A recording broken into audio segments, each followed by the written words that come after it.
We're trying to have the fewest number of werewolves in our village, trying to avoid those zombies, but that all can be flipped on its head depending on which way the dagger is pointing in Silver Dagger.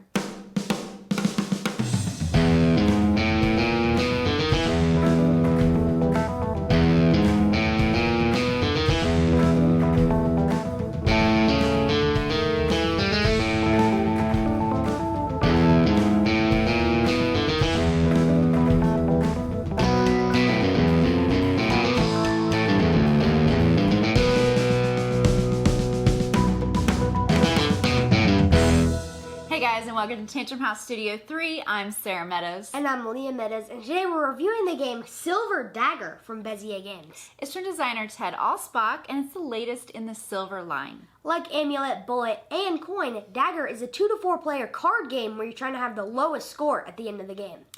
And we have some previous videos that have come out that explain the gameplay of Silver, so you can check those out if you want to learn to play the game.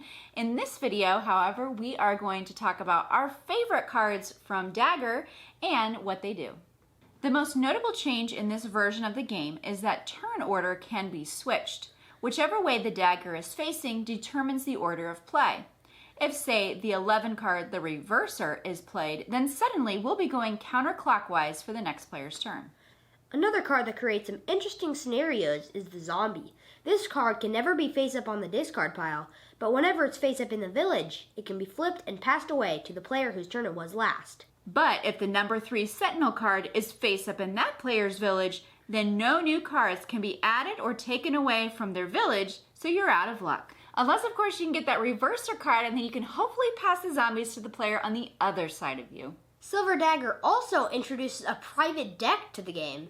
Each player has the potential to add a set of cards to their own private draw deck. You get to look at the cards that are added to the deck, and you can draw from them on your turn instead of drawing off the top of the deck. And these cards don't count towards your goal at the end of the game.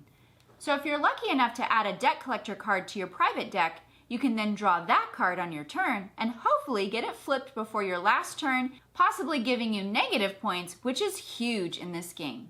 The new Silver deck also features a Flipper, a Magician, and an Approximator card, which will add some variations to gameplay as well.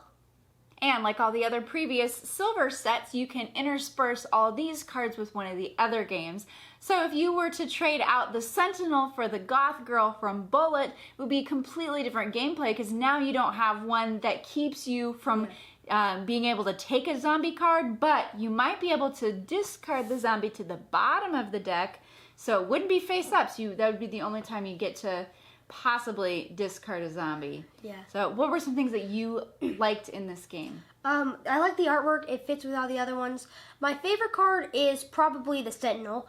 And one thing I think they could have changed was the deck collector. I feel like that's a little overpowered in a way because I won 4 games in a row and had a total of 12 points because I had both the deck collectors, which that couldn't really happen in most games, but there's a chance it could.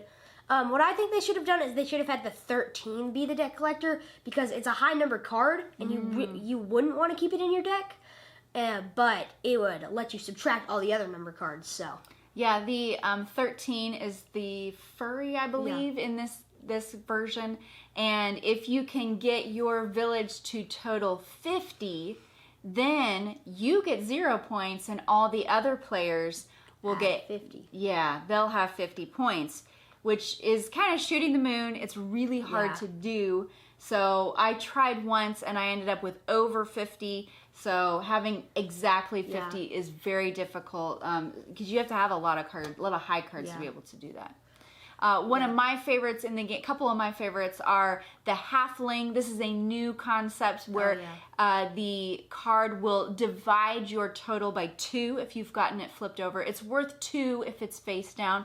If it's face up in your village, it divides by 2. So if you have multiples, you can keep dividing by 2 and really lowering your points quickly. Yeah, I think another great duo is the Sentinel and the Flipper because if you have a Sentinel flip down and play that and then it flips the Sentinel over, nobody can steal, trade, or swap or anything from you really. So yeah, it's really effective with the zombie, so no one can put it in your deck.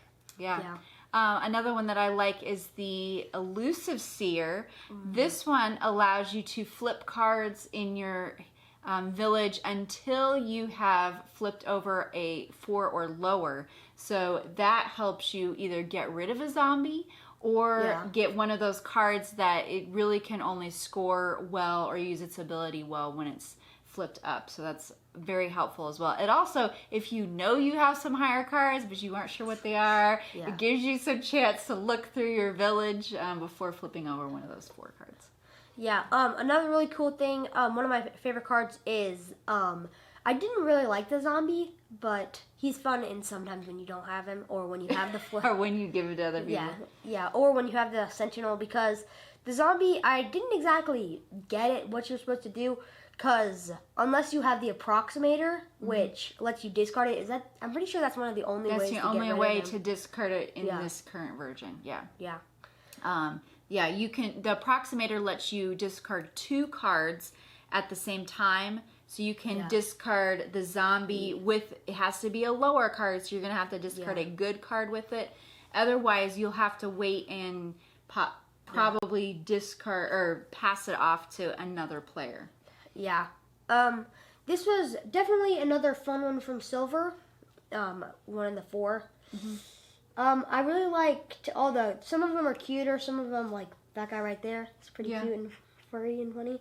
And then a couple of the other ones look more scary and like realistic. What was the 7? I can't remember. Was that 7 was the Elusive Seer, where you could flip any card until you got to a 4 or lower. Yeah, and then there's a couple that just like let you view 2 cards or anything like that, like normal Silver. Yeah, the Magician was also powerful because you can flip over a card in somebody else's village and then use the ability, or possibly swap some cards, which is also really powerful. So if this sounds like something you're interested in, or if you're just checking out the next latest game in the Silver lineup, you can check out Silver Dagger from Bezier Games. And then thank you so much again for liking and subscribing, and comment below here at Tantrum House.